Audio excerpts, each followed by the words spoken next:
What's going on is Anton from AntonDaniels.com. I appreciate you guys for continuing to rock with me, but I just got home off of an early morning flight, right? First thing through the door, I want to see my family. I love my family. You know, I'm a family man. I'm an advocate for families, right? Second thing, I got to get that hot shower because I got to throw the threads on. The threads make me feel like $1,000,000, but the third thing through my mind and all throughout the trip is that I got to have that Teej pack. Teej makes my life uncomplicated. It's uncomplicated skincare for men. The first way that I started specifically was their level 1 system. It's a daily face wash to get rid of the dirt and grime on your skin. 2 times per week exfoliating scrub to get rid of the dead skin cells. An AM moisturizer with SPF 20 because you should always be protecting your skin from the sun. And a PM moisturizer to help your skin stay hydrated and healthy throughout the night. Here's the thing. My favorite part about Teej Henley is that every box comes with an instruction card that tells you when to use each product, how much to use, and in what order. They really making the process of achieving and maintaining amazing skin for men uncomplicated. In addition to amazing skin, members of Teej Henley get tons of benefits, including at least 20% off the retail price, the ability to customize your box, exclusive monthly deals, you can pause and cancel at any time, and you get free shipping. And because Teej Henley is sponsoring today's video, they're offering my viewers an amazing deal, right? Just click the first link in the description and you get 30% off your first box, plus a free gift. It's an amazing deal. You got to get started today. You're not out here trying to look like a Dusty. And if you travel as much as I do, which I'm sure most people don't, but you know me, I'm pushing my bag chasers in order to be in the top 5%, top 10%, top 1%. We got to make our lives uncomplicated, and Teej Henley is no better product. You got to look good. You got to smell good. And you can't be looking like a Dusty. Make sure you get started today. Click the link in the description. Get that Teej pack. Feel the Teej, my friends.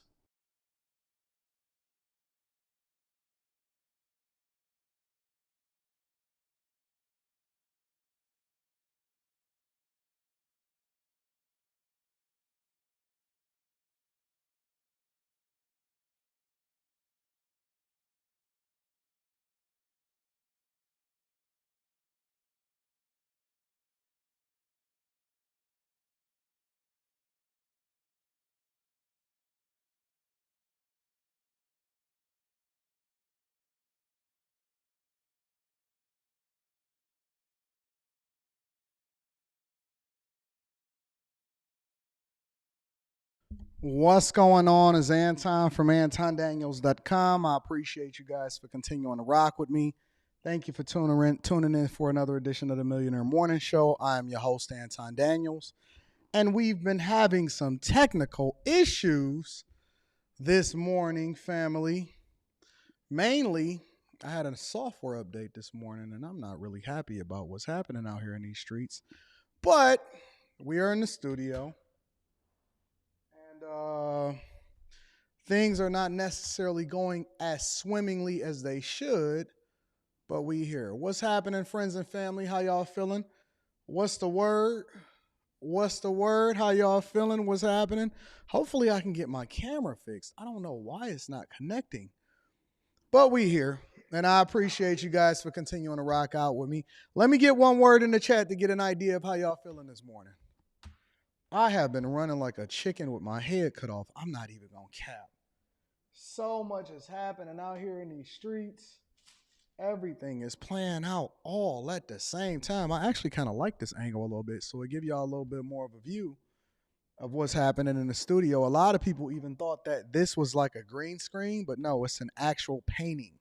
So shout out to my people out here in these streets, man. I appreciate y'all for continuing to rock out with me. What up? Let me get a general idea of how y'all feeling inside of the chat this morning. Connected, grateful, invigorating. Birthday is 12/17. Shout out to the birthday people in the building.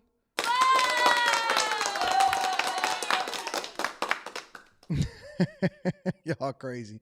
Unsatisfied, blessed, feeling this angle. You like this angle? Maybe we'll use this angle a little bit more. Charitable, bag chasing, resonate, blessed, and highly favored. Focused. Union got us back pay on the pay raise. Oh my God. Vacation time, persevering, accomplished. Focused, ready, enlightened, hungry, Bring Adams to the front of the congregation, confused, motivated, really high early. Optimistic, lazy, growing, sensational, optimistic, determined, spectacular, motivated, hungry, heading to South Korea tonight. All right. Grateful, exhausted, love it, real chill, high as hell. You shouldn't be high in the morning. Feeling better than Chicago right now. Ready to join the Chasers. Make sure y'all join the Chasers. Link is in the description as well as pinned to the top of the chat for y'all to link up with the Chasers. Delivering, in love with the process. Y'all do need to put the trees down. Accomplish, receive that $5 raise with retroactive pay. Shout out to Kicking It with a Chef in the building. Clean with that Teach Pack. Wonderful. This is a good angle though, bro. Stupendous, full-fledged, excited, boss. Use tab, boss. Eyes tab, boss. Eyes tab, boss. All right, I hear y'all. So, yeah, man, switching back and forth between actually being at the crib and working here is interesting because I had to get my daughter over to school, which her mother is usually the one to do that, but I dropped her off of school.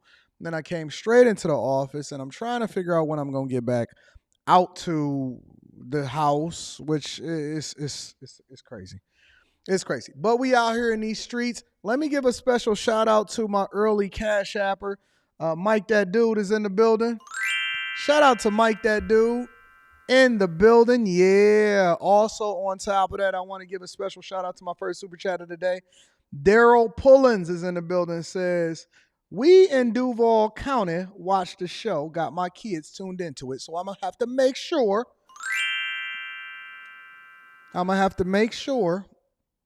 that I keep my language in the way that I operate. Communicating is a little bit more kid-friendly. But anyways, I appreciate y'all for supporting the platform early in the morning, and we're going to go ahead and get started with the show. While we getting started with the show, let me go ahead and make sure that I acknowledge some people. Shout out to the Chasers. Make sure y'all tap into the Patreon. Link is in the description as well as pinned to the top of the chat. Also, Teach Henley, 30% off your first order plus a free gift. Just got to make sure that my cameras is lining up the way that they should, and then we're going to get it rocking. All right, y'all ready to go ahead and get started with the show? Let's get it popping. We're going to start with Quick Hits, ladies and gentlemen. Quick Hits is a segment of the show that we dedicate to making sure. Said, Ton, you was in a dream of mine. I love you. Oh, snaps. I was in Lady Shan's dream. Let me read that super chat shortly. Quick Hits is a segment of the show where we make sure that we break down all of the things that's happening out here in these streets, man, but we don't want to necessarily designate an entire segment to it. So we just going to go ahead and get it popping. Jonathan Majors. So, Mr. Majors, there was some new footage that was released of Jonathan Majors. And yeah, I like the dreams, Infamous Nate. There was some new footage that was released. Hey, Lady Shan, you got to tell me about that dream. You know, Anton love to hear about himself. Some new footage that was released of Jonathan Majors with his girl. And so let me go ahead and play that for you guys.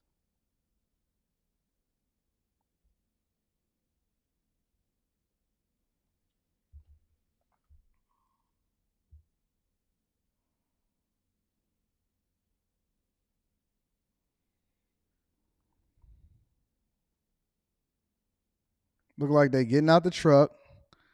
He dipped. And then he ran. He's trying to get away from her, and she keep grabbing him. And now he's running down the street, and she's chasing him. She's chasing this dude down the street. Why is she chasing him down the street? Good thing he's fit and he's in shape. This dude is trying to get away.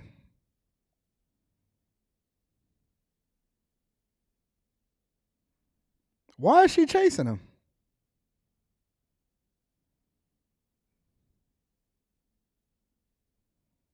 Get out of there, family. They got cameras everywhere. So that was footage of Jonathan Majors trying to get away. Now, shout out to the super chats. I'm going to be reading those shortly. Do y'all still believe that this woman was the one that is assaulted, or do you think that he is the one that is suffering from success and that he should have never ever met this chick on a set of whatever movie he was he was shooting at that time? He should have never met this woman on a set of whatever movie he was shooting at that time. But Jonathan Majors' new audio and video evidence was released. Scolding. They say that it was the audio evidence of him scolding her 6 months before the alleged assault. So has nothing to do that's relevant to what it is that he's being accused of. But then they released video footage that shows that apparently there was a little bit of a scuffle that was happening out here in these streets. And then he said, apparently, I'm a great man. I'm doing great things. The woman that supports me, the one that I support, needs to be a great woman and make sacrifices. And then he made references to Coretta Scott King, Michelle Obama as examples of women who propelled their husbands to greatness. And that's how he wanted her to be. Well, first, she don't look like them, so let's just be clear about that. Jabari explained that amid other evidence, the recording captured the actor's reaction when he came home with a friend after having a drink. Prosecutors used the altercation as an example of the way the actor allegedly engaged in a cruel and manipulative pattern of abuse. I guess what I'm trying to understand is this. With all of this new footage that's being released and things like that, how do you as a prosecutor still choose to prosecute a man that you see running away from a woman that is trying to grab him and chase him? How do you as a prosecutor still chase down a man that is trying to get away from a woman that is grabbing him? He is running away. And so me as a prosecutor, I'm trying to figure out exactly what it is that they see here that I don't see, that makes no sense to me whatsoever.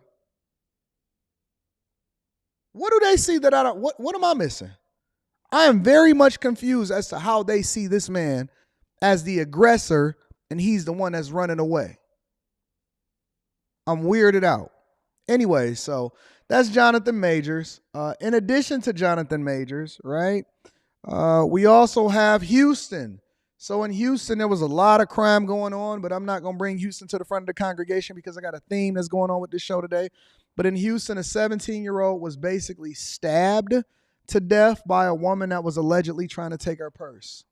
This is what's happening at the Galleria in Houston. Beware, family.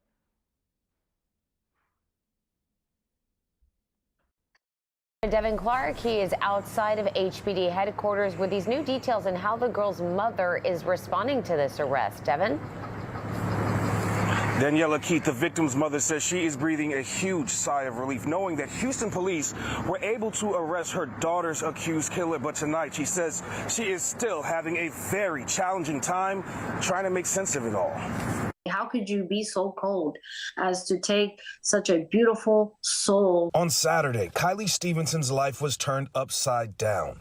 Her daughter, 17-year-old Kayla Stevenson, had been stabbed to death over her Juicy Couture purse while on her way to work in the Galleria. Tonight, justice is in sight. Chief Finner had called me before I was set to go view my daughter. And when he told me the news, I did feel a sense of relief. Pleased to announce the rest of that suspect this morning. We'll have more details on that a little bit later, but she is in custody. But with the news comes questions for the suspect. Just still the question is like, why? I don't understand why did you have to, just robbing her wasn't enough. I mean, you fight her and then you just have to kill her, you stab her. While she hopes for better understanding, she has a loud and clear message for the accused killer. I hope that someday you will feel remorseful if you don't already. I know that God wants me to forgive you, but it's too soon. That suspect's name has not been released. We spoke to a Houston police officer representative earlier who says that they are waiting for the district attorney's office to officially file charges. Meanwhile, Kylie Stevenson says she's working to plan a memorial for her daughter, who will be cremated. Live outside of HPD headquarters tonight, Devin Clark, KPRC 2 News. So over in Houston, a woman apparently tried to take another woman's purse of a young black girl that was going to work. And so the mother is now saying that she has forgiveness in her heart, or she's trying to figure out how she can forgive the person. And so I think that it's absolutely a tragedy of what's happening out here in these streets. But, you know, that's, I guess, just what plays out over in Houston, huh? And then last but not least, Draymond Green. So Draymond Green has apparently been out of control, and I'm chilling with my daughter last night, and she said, "Dad, you know that Draymond Green got suspended indefinitely?" I said, "What?" I said, "How does this come back to the money?" Let me bring y'all up to speed of what happened. Let me mute this because I don't want the league, you know what I'm saying? Actually, the first time that I seen the footage. It's actually the first time that I seen the footage. That's a no-go, family. Cut that. But Draymond is out here being a menace to society, apparently, playing prison rules, and they basically saying that he's suspended. He was suspended for 5 games earlier this season, but now he's suspended indefinitely. And let me read the article. He's suspended indefinitely by the NBA on Wednesday after the Golden State Warriors veterans ejection for swinging at the Phoenix Suns center Yusuf Nurkic on Tuesday night, marking Green's second suspension this season. In its announcement, the league said Green will be required to meet certain league and team conditions before he returns to play. It's unclear what that means specifically or how long Green will be out. The league took into account Green's repeated history of unsportsmanlike acts when determining the suspension.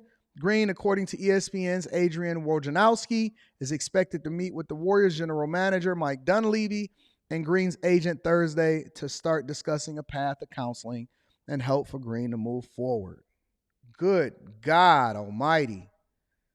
This is what Green said. "I am not one to apologize for things I mean to do, but I do apologize to Yusuf because I didn't intend to hit him." Cap. Green said after the game via ESPN, "I sell calls with my arm, so I was selling a call and I swung and unfortunately hit him." So I think it's going to be costing him like 100 and something bans per game that he suspended. After 20 games, if it lasts for that long, it's going to cost him like a little over 200 and something bans per game. And so that's absolutely, positively unacceptable. And I do not want to see Draymond Green suspended, but then at the same time, you can't be putting your hands on nobody like that. All right, so this is what it's going to cost him. Green will be docked $154,000 per game if his suspension is fewer than 20 games, and $202,000 per game if it's more than 20. Oh my God! Can you imagine losing $154,000 per game if his suspension is fewer than 20 games, and losing $203,000 a game if it's 20 games or more? Oh my God. Listen, I don't even care about the NBA anymore because I'm absolutely disgusted with the product that's being out on the floor. However, I am not a fan. Not a fan at all whatsoever of losing out on 100 bans per game, $154,000 a game or $203,000. Miss me with that one. It ain't enough competitive edge. It ain't enough nothing that you can tell me that would allow for me to justify the financial ramifications of losing that amount of money. So that's a no-go for me. So that is your quick hits, ladies and gentlemen. And let me read some of the super chats, and then we're going to go ahead and finish getting started with the show. I don't know what's up with my camera. You know what I'm saying, family? Out here looking like a dusty. I actually like this camera angle. It's pretty dope. Maybe I'll show y'all a little bit more of what's up here.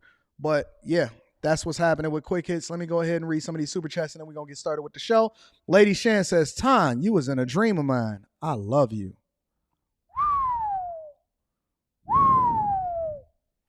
Hold on. Good God. Hold on, y'all. Listen, I do the Millionaire Morning Show every day, and it's always the same thing. I don't know what the fuck is going on.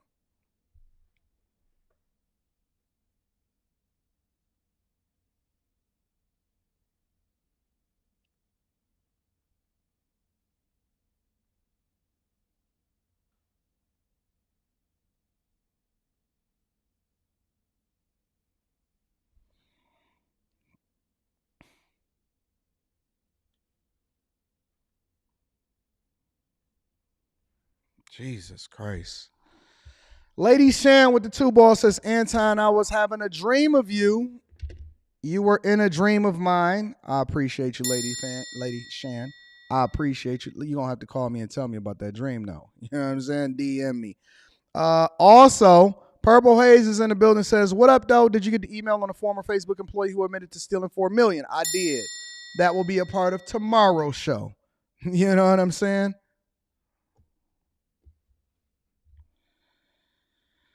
Oh, my God.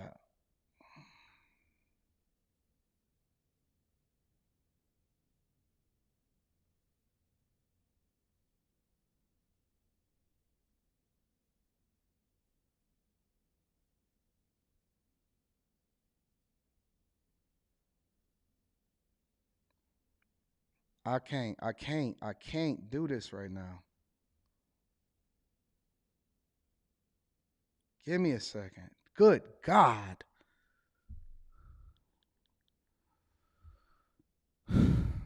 What's up, babe?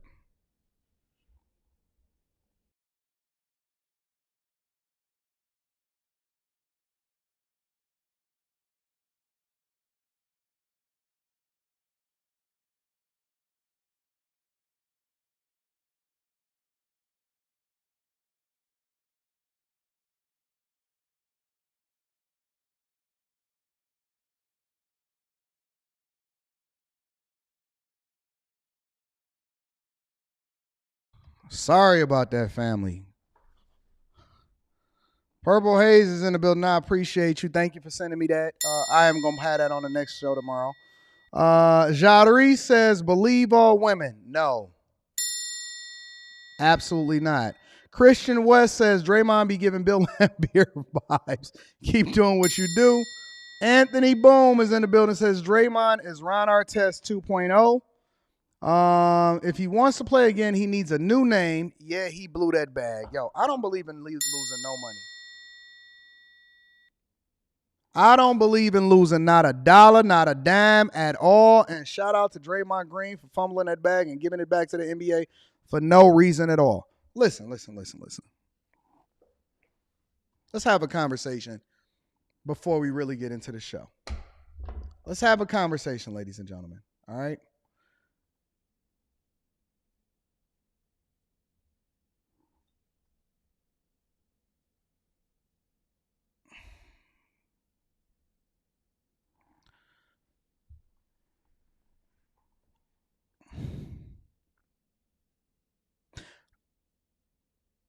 I see a lot of people on a regular basis fumbling the bag.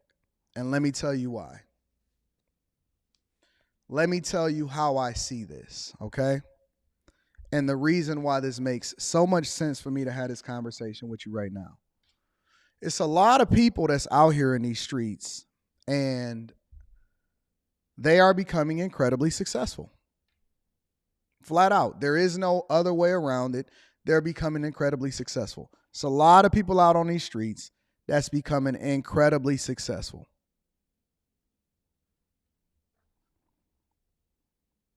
And you're becoming successful earlier than ever, meaning that the gap between the haves and the have-nots is huge, is massive. Now, let me tell you what comes along with that, because a lot of people are praying for success. You're praying for money. You're working your butt off. You're going to get to the bag and all of that other type of stuff. But what comes along with that is the thing that you're not communicated with, right? First, the decisions that you make early in your life will come back to haunt you, right? Meaning that if you find yourself in a situation where you were doing something that you wasn't supposed to do, it's a strong possibility that can become uncovered, because we don't live in the spaces that we used to live in. We're not existing in societies to where social media doesn't exist, or this doesn't exist, or that doesn't exist, right? So as you take your journey and as you out here partying in Ibiza, or you decided that you wanted to jump on TikTok and express how much you hate somebody specifically, or you decided that you wanted to go out here and commit a felony or do all of this other type of stuff, or maybe you even took out a PPP loan, right? Once you become incredibly successful, what I'm seeing from people a lot of times is that at the time that they're at the apex of their greatness, that very thing comes back to bite them. Now, on the flip side of that, you also have to take into consideration a couple of other things, right? And we're going to discuss this throughout the show because I have a theme in the show. A couple of other things that you want to take into consideration is once you become successful, that's when the real test comes. Once you become successful, that's when the real test comes. What you see happening from the Diddies and from all of these people that get famous, and even the Jonathan Majors and stuff like that, it's not a test of whether or not they could get rich, because they have the business acumen, they have the talent, they have all of these things, right? But what you see happening is every decision is amplified once you get visibility or once you get money. Trust me, we're going to go through it today. I have several different examples of why it makes sense for us to have this conversation today during this particular show, because it is a theme, right? And so the real test comes once you become successful. When you get resources, because it's very easy for a person that doesn't have resources or have access to some of the things that other people have access to stay focused. You go to your job, you have structure, they give you 40 hours. This is the amount of rate that you need to hit. These are the amount of calls that you have to make. This is your job, take care of business. And so it's easy for people that don't have access to resources or have access to do certain things to stay on top of whatever it is that they're supposed to do, because your life is very structured. You go to church on Sunday, you go to work on Monday through Friday, you come home, your kid go to school, so on and so forth, right? And so you don't really have to worry about all of the stuff that come along with it. And when I talk to guys or I have conversations with people, a lot of times what I find is that it's the men that have the resources that get tested the most. It's the women that have the access and the resources that get tested the most. So when you start to get something or you get some success, because remember, once you become successful, it's very hard to go back in several different ways. Number one, let's say, for example, you become famous or you become successful or whatever like that, and everybody has visibility into your life. And then you become unfamous, or you just have it as a blip on your radar and you want to go back and you work a regular job. It's very difficult to transition back into that because A, you can't unsee what you saw. And then B, let's say you're a former NBA player. What, you going to go and work at Starbucks? Huh? Everybody not a hustler. Everybody can't sustain it. What if you're a former NFL player? What, you going to go and work at the car dealership? You can, but it's going to take a sense of hit to your pride. But then on top of that, when you get resources, you then become food. You become a target. The minute that people find out that you got money, everybody around you is trying to figure out how to get some of it. They trying to figure out how to get on the team, how to get on the payroll, how to get close to you. Women are trying to figure out how they can finesse you, get pregnant by you. Somehow, some way they can figure out how to sue you. You always going to have people coming out of the woodwork in order to get paid. It's going to be people that's trying to throw you under the bus. You're going to have a test of character the more visibility that you get, because then everybody is going to come out the woodwork and everybody going to want something from you. You know why? Because everybody want what you got. More importantly, let's say, for example, you able to forego or withstand all of that other type of stuff that happens, right? Because the reason why I'm having this conversation with you guys is because I want you to be very careful what you pray for. Stop praying for money. Stop praying for success. You're going to have an unlimited amount of box that's being thrown at you every single day. You're going to make the adjustment. You're going to have a girl that's next to you that they may not be necessarily used to whatever it is that you got going on, or they may not necessarily be used to money, and she may be wanting the fame that goes along with it.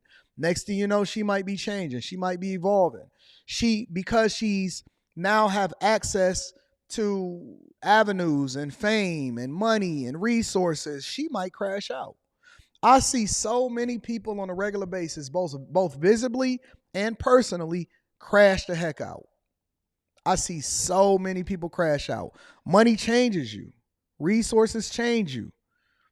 Everything changes you. But can you remain humble that goes along with it? Can you then start making smart decisions, or is it going to come back to haunt you? Most people have a glorious fall that ultimately get resources because of, sometimes it's not even self-inflicted. Sometimes it's just based off of the people that surround you. It can happen in any circumstance. You've seen Hunter Biden. Are you prepared for your kids to have access to resources, but they don't necessarily know how to handle it?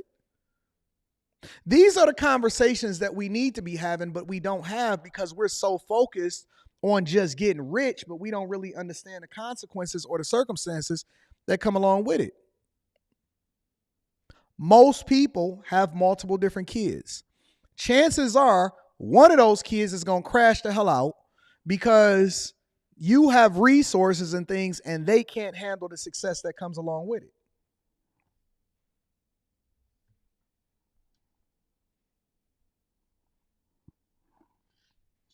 Hunter Biden was drunk off the success of his father.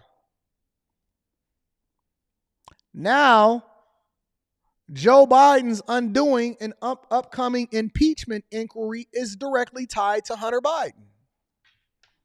You want your kids to have all of the best and all of this other type of stuff. What you gonna do when they crash out because they not used to what success looks like either? You so badly want to be a part of the in crowd. You want your kid to be so popular. You want all of this different stuff to happen to you. Are you prepared for how that's going to change? Because a lot of people think that generational wealth is the only thing that matters. No, it's going to test your character. It's going to test you. It's going to test your daughter. It's going to test your son. It's going to test your family. It's going to test everybody around you, your friends, your parents, every single thing that you've ever done in your lifetime. It's going to be uncovered.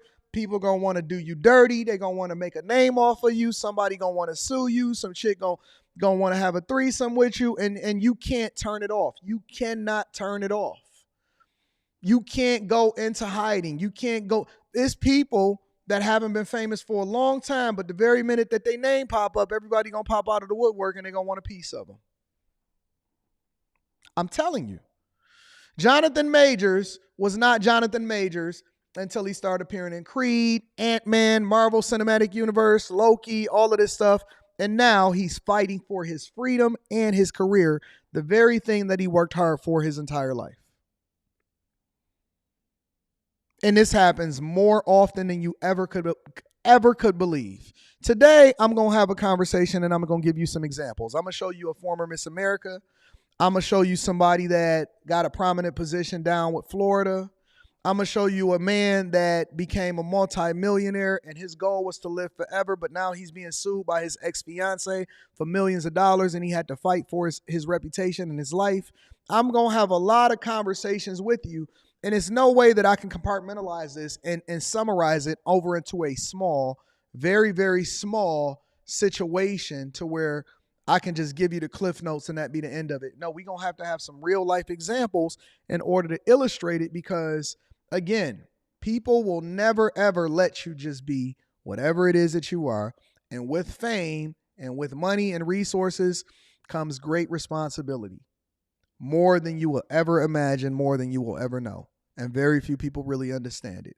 But we're going to get there today. We definitely going to get there today. All right, so let's go ahead and get into the show.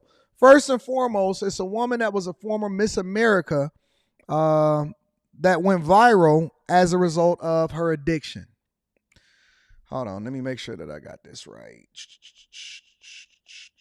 Just want to make sure that I got the camera right, because I got to switch my cameras. All right, let's go ahead and bring it to the front of the congregation.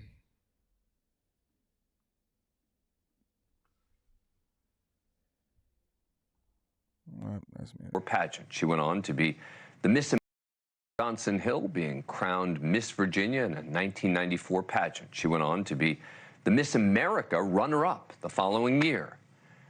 Cullen Hill looks very, very different now as a 53-year-old who struggled with addiction and recently served time. She'll join us in a moment. She's opening up about alcoholism and her still difficult journey to sobriety. She posted this video on TikTok that has gone seriously viral. My name is Cullen Hill, and this is what addiction looks like. So, I'm going to put this on TikTok because it's important. I am an alcoholic, and I've been struggling with this since I was 24, and I just got out of 30 days in jail. I thought I'd give myself a trim when I got out of jail, just spruce it up a bit. Have y'all ever seen a fiend before? Have y'all ever seen a fiend? They real fidgety. They can't sit still. They always touching something and they always doing something. They got this thing within them to where they always got to be shooting a move and going out here and I got to go and find something and something like that. This is literally a woman that at some point in her life, plenty of people probably did have a part of her. And as a result, she's now crashed out and her life is completely upended. But she found a way to make sure that she download TikTok in order to have a conversation with you guys. Just got out of jail. Fiend. Probably was out there hanging out with Hunter Biden at some point in his life. Who knows? We don't know. It's just alleged, right? We don't know what the real story is. But this woman is out here fidgeting and she's literally using her life as an example of what visibility does to you when you then succumb to, and then it makes you an example because nobody can escape life realities and everybody is dealing with something, right? But I'm okay. I'm not okay, but figuratively. I was in jail, and I had told them, this was for a second DUI, and I had 4.5 years sober. My husband is sober, and we got sober 12 years ago together, and he has stayed sober, and by the grace of God, I'm lucky that he has stayed with me. But for whatever reason, the devil keeps taking me back to drinking, and it's not worth it. So I'm done. It's not worth it. Raw, emotional. I was truly moved by this video. And she had a message for those struggling with addiction. I just wanted to give a message to all of you to let you know that there's hope. I'm going to be okay. I have a wonderful son and a husband who loves me very much. But I just want to say, please. She got a husband. She got a son and a husband. And I keep telling y'all to stop blaming it on the devil. You can't blame self-inflicted wounds on the devil. You can't. You can't keep giving the devil credit for things that he didn't do. Now y'all empowering him and y'all making him seem like he much bigger than he really is. Y'all got to stop giving the devil so much credit. This is a self-inflicted wound. You wanted to be famous. You wanted to be Miss America. You wanted to have visibility. You wanted to be that chick. You wanted to be all of that. And this is what comes with it. And I know what the sentiment is always going to be. Not me. I would be focused. Oh, no, you could just teach your kids how to be more disciplined. Fam, you can't even get control of your chick or your kids right now. This chick is married with a son and cannot stay out of addiction. God knows why she's sitting there with whatever it is that's on her right eye. But she's telling you and she's showing you what fame does to you, especially when you didn't develop the character to go along with it. If you are relapsing, stop. I had 4.5 years sober. I know what sobriety is like, and it's wonderful. Please just trust me. I've lost so many friends to this disease, and it's not worth it. And now Hill is going to do her best to stay sober. Cullen Hill joins us now. Thank you so much for being here. Really appreciate it. Got all of that makeup on. First of all, how you doing, and what has the response to your video been like? Hi, Dan. Thank you so much for having me on your show. The response has been overwhelming. I am trying my best to answer everyone that is writing me, and I'm overwhelmed with the gratitude and the love that's pouring in. And I have been able to answer everyone one-on-one as fast as I can. But the response that I'm receiving is very humbling, and I'm getting responses from people asking, how do I help my mother, my husband, my son, my grandmother? I have a boyfriend that's struggling. I have a friend that's struggling. I'm just astonished, and I'm so grateful because I feel like I have a purpose, and I never in a million years expected to receive. I've only received maybe 1 or 2 snarky responses, but every single person is just boosting me up and telling me thank you so much. And I've received quite a few that are people that are afraid to go to meetings, and I'm encouraging them to maybe try a Zoom meeting, or people that are just curious about meetings, and I'm explaining to them that there are things called open meetings where you can go where anyone that doesn't have to be an alcoholic can go to a meeting, and sometimes people that are. I got a question before we continue to hear the rest of whatever it is that she got going on. Are that many people out here really addicted? Because I know that the game is the game, and The Wire at least taught me that, and the streets of Detroit taught me that, but is there that many people out here that's really busted up and addicted like that? Honestly, I'm just genuinely curious. I got a better question. Because I know that everybody wants to think that it's normal, and because it comes for the earth, and y'all been watching Friday, and y'all let Smokey continue to tell you what it is that you should be doing with your life. Honestly, shout out to Derek AH, and shout out to everybody that's in the chat. I'm going to read the super chat shortly. Do y'all consider trees, weed, a drug? Do y'all consider cigarettes a drug? Do you consider alcohol and alcoholism? Because if alcoholism is a disease, then why don't you then consider it a drug? If you can get addicted to it, is it not a drug? Does it not numb your senses? Does it put you in a different state than you normally would be that don't allow for you to be able to function normally? How come we classify some things worse than others, but then at the same time, we don't give it credit for it being a gateway to things that you shouldn't be involved in the first place? Never been in the trees in my life. Never been in the tree. Razik said weed is not a drug. Then, okay. All right, cool. Dawn says marijuana is a drug. This is a conversation that we need to have tomorrow too. And I'm going to make this available to have a debate on. Why do you not consider trees a drug? Sky said, are y'all not saying it's a drug because you want to continue to do it? Or do you not consider it a drug for other reasons? Why is it not a drug? Okay, so let me ask another question. And y'all can think about this before we have our little chat tomorrow. Y'all can call in.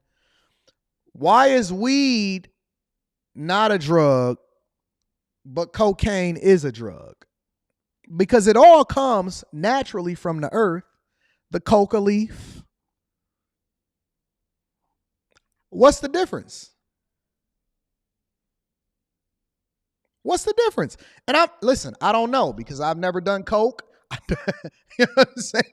I don't do it. What I'm asking is, how is it any different just because it's legal in the United States in some parts of the United States? What's the difference? Weed is not a drug because it ain't addictive. Bullshit. Don't worry. I know that the kids in the church and and all of that is watching. You said weed is not addictive, and that's what's not making it a drug. So, okay. So first of all, you saying that in order for it to be a drug, it has to be addictive. And I absolutely disagree with that. Secondly, you're telling me that, listen, some of the most addicted people to trees that I've ever seen in my entire life, they can't function without getting some trees. You telling me it's not addictive? Y'all say they got drug bias. I agree. Why y'all can't just tell me that y'all some fiends? Why y'all can't just tell me that y'all fiends? I get it. Listen, I get it. Everybody is addicted to something. Some people are addicted to sex. Some people are addicted to drugs. Some people are addicted to success. Some people are addicted to all different types of, some people are addicted to food, right? The sugar in food, there's things inside of the food that make it addictive. Why is it any different than anything else? Why do y'all substantiate that this is actually a good thing for you?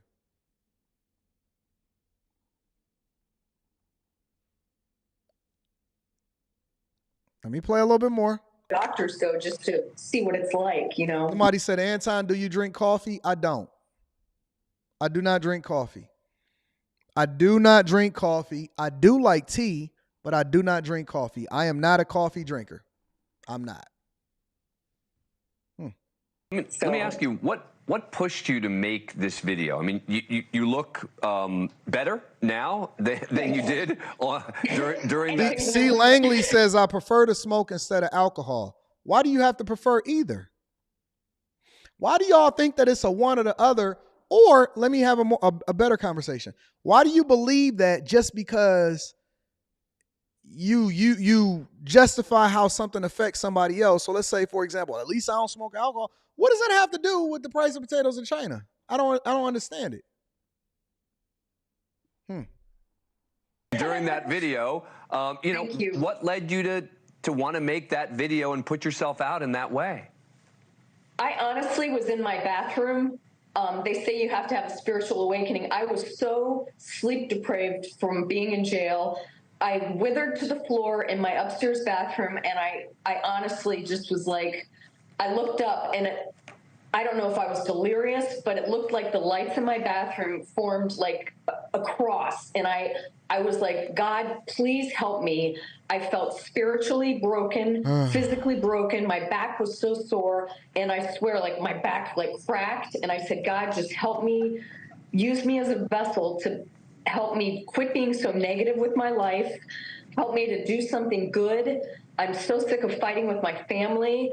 I'm, just estranged from my father. I'm estranged from everyone in my life. I'm sick of being I'm sick of spewing venom. And it was just like everything had switched after my 30 days in jail. It was more than just being in there for the DUI. It was about me revisiting where my life had gone, 30 days in jail tend to do that to people.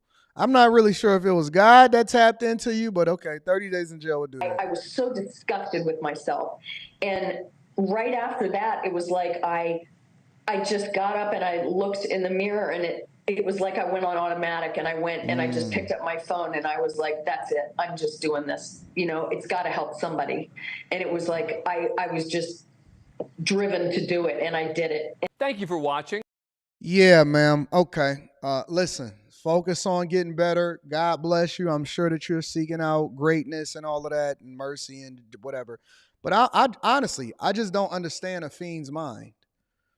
Here's my other question as y'all think about this before we actually get to the next story, and then we possibly debate this tomorrow. Here's my other question with regard to this. Y'all ready? What made you try it for the first time? That's my main question. For anybody that comes up here tomorrow on a Friday and you having this conversation with me and you trying to convince me how weed ain't a drug and all of this other type of stuff and you're not addicted and all of that, my question is, what made you try it? And I'm not saying that you wrong or you right. It's just a conversation. What made you try it for the first time is my question. That's my question. What made you try it for the first time? What was so enticing about it that then convinced you that it was good for you, or that's something that you wanted to try, and then what made you stick with it? Somebody said, if you haven't done anything, then it's hard to judge. No, it's not. I can judge you the same way that you judge everybody else. You sat here and told that woman that she was for the streets, but you ain't never been a woman. So you telling me that you need to be a woman in order to be able to identify a chick that's for the streets? No, you don't. That's another victim Olympic excuse. If you ain't never tried it, I don't have to try crack and be a crackhead in order to understand that crack is an addictive drug that's going to ruin your life. I don't have to try heroin. I don't have to try to do something bad in order to be able to call out the bad behavior that comes along with it. What are y'all talking about? This what we doing? I thought we was past this. I thought we were starting to go into a whole nother mode on the Millionaire Morning Show, but I guess we gonna do that, right? We going down that path? If you ain't never had a disease, then you can't understand what it's like to see it through and see it raw. Man, I don't have to go through it in order for me to understand that I ain't supposed to do it. What's wrong with y'all? I seen them dudes nodding off. I seen them nodding off that fentanyl over there on Kensington Avenue in Philadelphia. You tell me that I got to try the Fenty and not the Rihanna version in order to understand it? I seen them dudes falling asleep, standing up.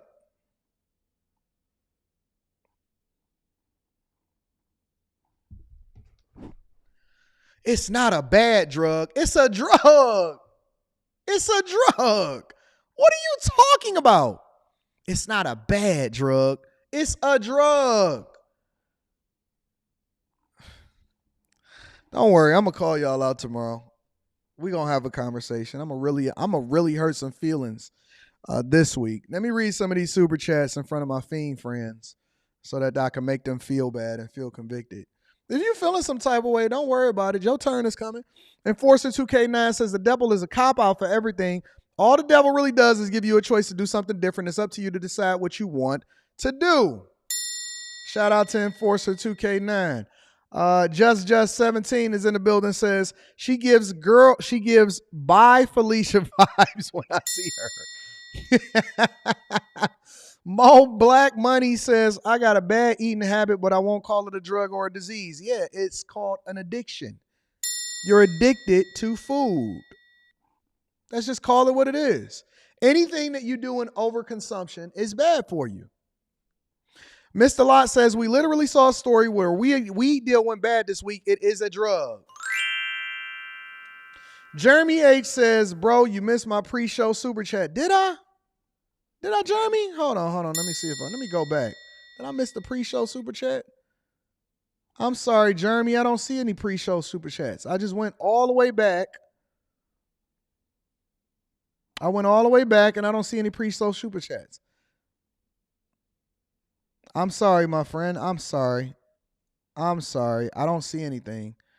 But I apologize for that. I do acknowledge you, though, big dog. I do acknowledge you, though. Blaze Skywalker says weed is not a drug. Cocaine is a drug because they had to modify the coca plant in order to create the substance. Oh, so it's because they had to change some things. So you think that what you smoking is 100% pure out of the ground? All you did was dry it out, roll it up, and smoke it?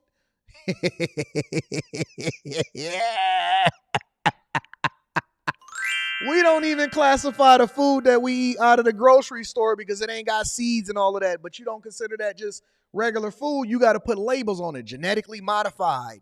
This, no sugar added. We got all of these labels and the FDA and the U.S. Drug Administration overseeing our food. But y'all going to sit here and classify and say that, come on, family. I'm not doing this. I'm not going to do it. I got my show idea for tomorrow. We're going to get there.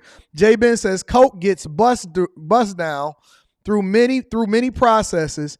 Weed is from farm to table. Yeah, it's farm to table. Minus the new dispensary wave, just like tobacco should be farm to table. but the cigarette companies just bust it down with additives. So let me ask y'all a question. Is everything that just comes straight from the ground good for you? Let's assume that you're 100% right. So everything that comes straight from the ground is good for you. So just because it came from the ground, that means it's good for you. Is everything that's natural good for you? Just asking questions. Just asking questions. I'm not here to judge. I'm just here to give my opinion and ask some questions. Anthony Boom says weed is definitely a drug, hopefully all natural.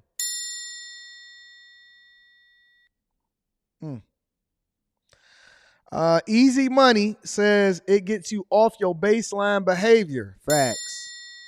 Facts. Rod Jones says Victim Olympics, Anton.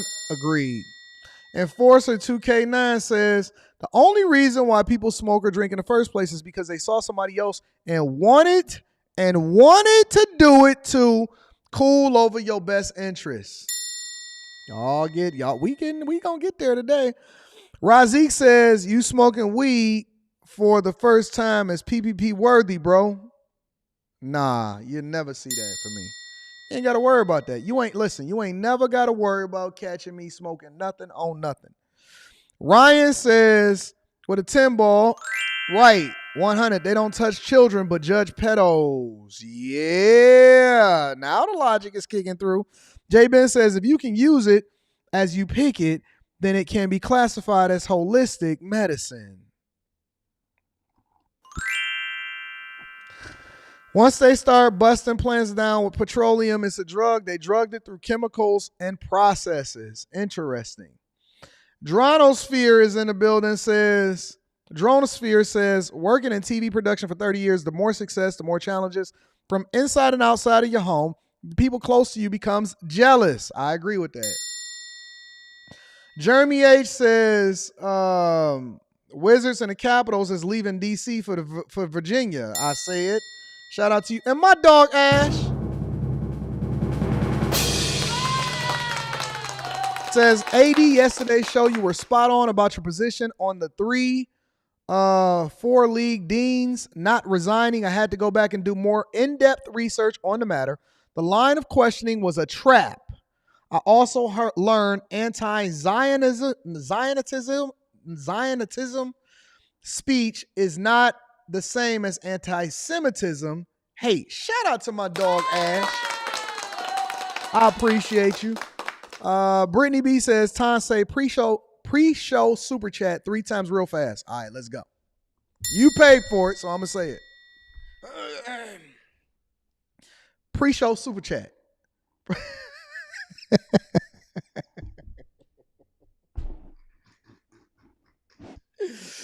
All right, let me try it again.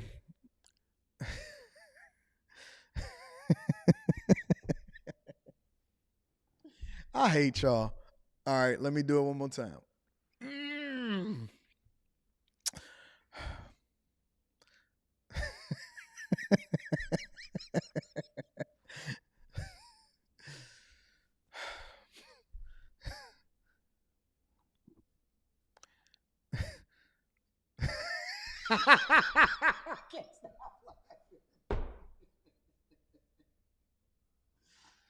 Oh!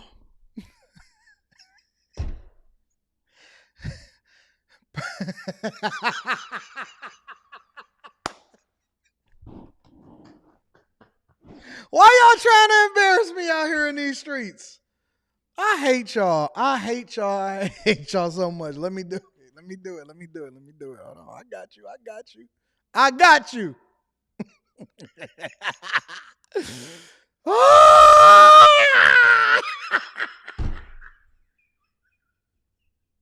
Why is this so dumb and funny at the same time? I don't understand why it's so funny. You said you just tried it, Callie?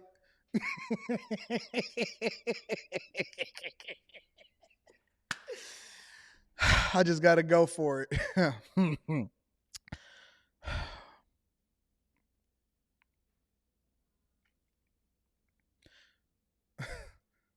Pre-show super chat. Pre-show super chat.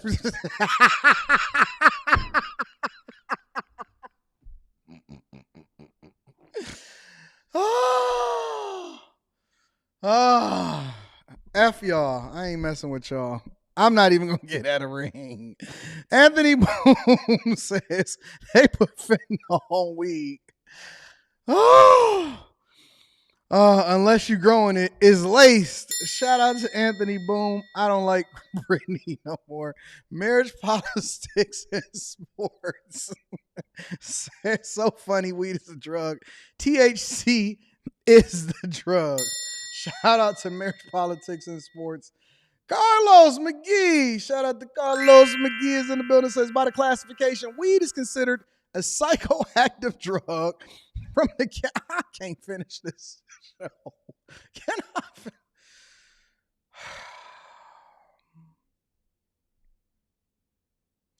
Weed is a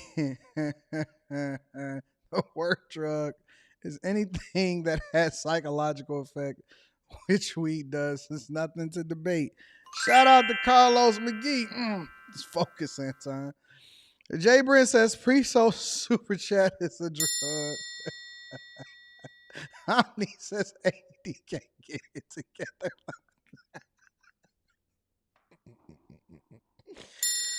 Oh, what is wrong with me? Oh, Cash Apps. Quiana McMillan, I appreciate you for the fireball. Cornelius Jackson sent the fireball. I appreciate you. Sent the 10 ball.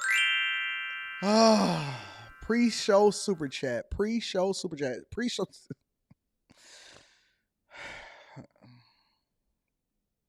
We got to get on with the show. All right. So let's head down to Florida, ladies and gentlemen. Make sure y'all tap into the Patreon. Link is in the description as well as pinned to the top of the chat. Look at this. I ain't got no picture no more. Good God. Help me, Lord. Jeez, please. Group Moms for Liberty has established itself as a conservative powerhouse in schools around the country. Its members push for book bans and advocate against any discussion of gender or sexualities, critical race theory in classrooms. The group has been embraced by Ron DeSantis, but it's also faced an intense amount of criticism for, among other things, the group's stance on LGBTQ issues in schools. Now a co-founder of... Wait a minute. You're talking too fast for the C students. All right, let me back up for a minute, and let's start all over. Group Moms for Liberty has established itself as a conservative powerhouse in schools around the country. Read super chat shortly. For book bans and advocate against any discussion of gender or sexualities, critical race theory in classrooms. The group has been embraced by Ron DeSantis, but it's also... Okay, so this group called Moms for Liberty is basically against finessing y'all into doing things that y'all not supposed to do inside of y'all classrooms, removing books, letting all of this alphabet community stuff go into whatever it is and influence what it is that we got going on as a culture. And so this is what he's describing this group to be, all right? It's an intense amount of criticism for, among other things, the group's stance on LGBTQ issues in schools.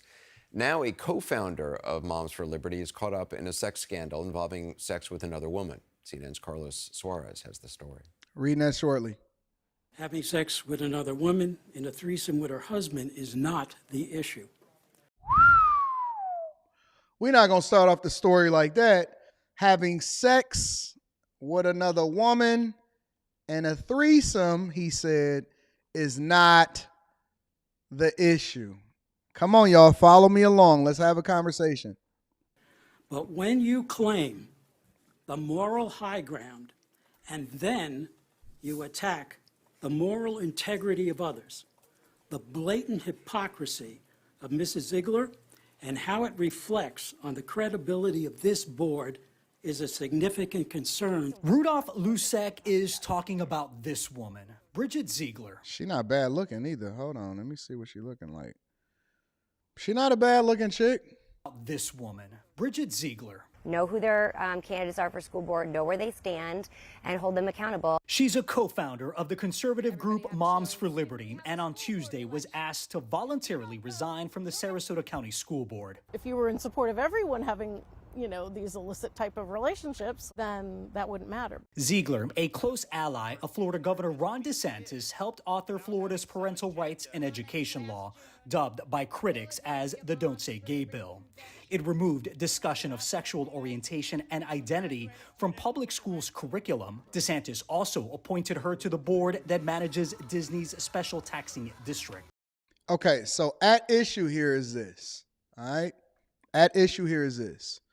This woman, married woman with a husband, is against our schools and different issues, pushing an agenda on your children.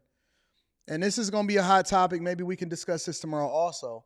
Is against the schools pushing an agenda, and all of these different groups and stuff like that.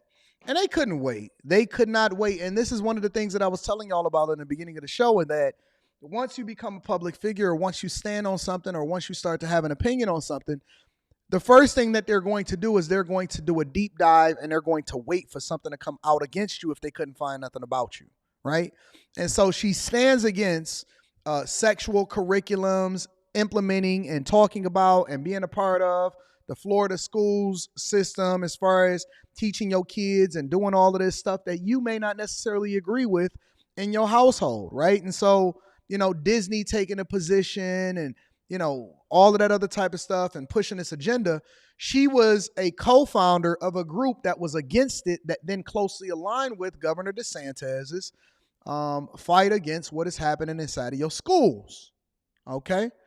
And so now what's basically happening is she got into a little bit of an entanglement in her own personal life, and then that is now being used against her as far as asking her to resign now that this thing has come out as a result of it. Let's continue. The resolution recommends that Bridget Ziegler immediately take all steps necessary to voluntarily resign. Now, she's under intense criticism for a sex scandal involving her husband, Christian Ziegler, the chair of the Florida Republican Party, and a woman accusing him of rape. According to an affidavit, the woman told police that there was a planned sexual encounter with both Christian and Bridget Ziegler in October. Bridget canceled, leading the other woman to also cancel, but Christian still showed up at the woman's home.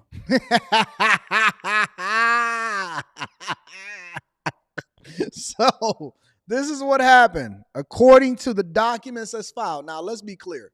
We're laughing about it, but I don't just by default believe anybody that makes an accusation. So we have to be very, very, very, very careful, okay? Very careful. And we're going to come back to the issue, me, him, so I'm going to get there. But basically what's being accused is that some woman said that, we had a threesome set up, and her canceled along with her powerful husband. They was all supposed to do the dance. She canceled, and so the other woman said that she canceled, but he still showed up with his pants down.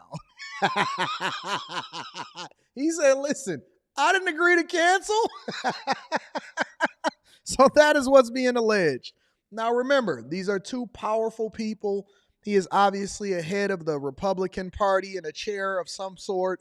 She is a co-founder of Moms for Liberty and is a part of the board and very close to DeSantis. And so having a threesome now upends a lot of what it is that they've been promoting, according to the people that's asking her to step down, okay? Bridget, who hasn't been accused of criminal wrongdoing, admitted the couple had a previous three-way sexual encounter with the woman, quote, over a year ago, and that it only happened one time. So it had already happened. This same woman that they had already buzzed down together, they was coming together again, and so it was a second time that it was going to happen. And so let's continue. Ziegler, you have tarnished the soul of the school board here with hypocrisy and duplicity. Ziegler sat stoically through the 3 hours of public comment at a school board meeting Tuesday night and gave no indication of stepping down from the school board as her husband is being investigated. As people may know, I serve on another public board, and this issue did not come up, and we were able to forge ahead with the business of the board. Still, she got an earful from the community. Resign. The majority of those that showed up criticized her, though she did have some support. What an adult does in her private life is hers.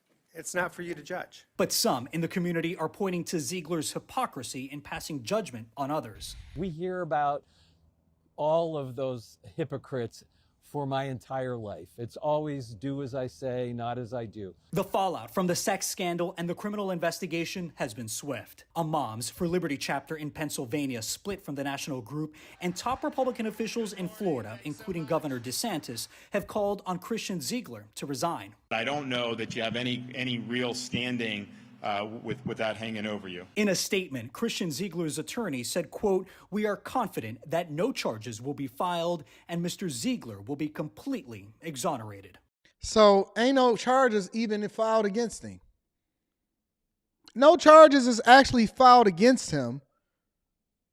But at the problem with this whole thing is that some chick, just like I keep telling y'all, came in and tried to expose all of their business, which then basically led to the downfall of what it is that they got going on.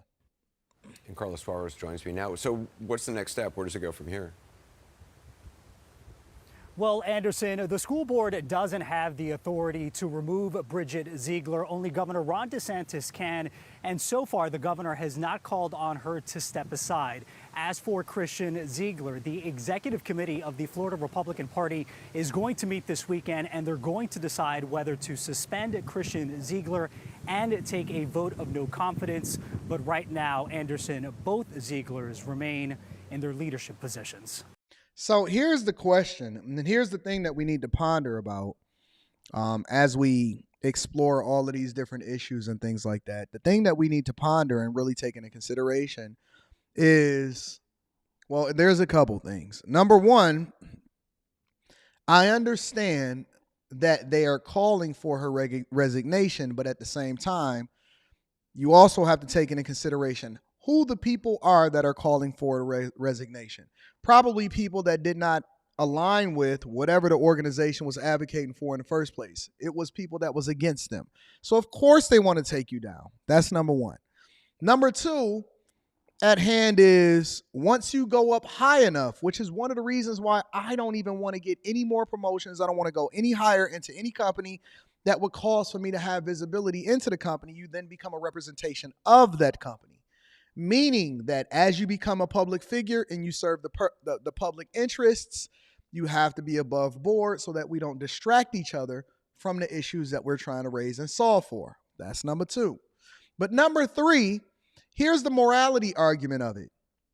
Is what she did wrong to where it actually diverts from the actual issues that they're trying to advocate for, and that we still should not be teaching little kids the things that they are trying to teach little kids and push into the school systems and push into Disney and your movies and all of this other type of stuff. I understand the issue that they're fighting for or with regard to whether or not you are fit to serve publicly and be a representation of whatever company or whatever it is that you participate in. But at the same time, does it divert from the fact that we still should not be pushing this onto children?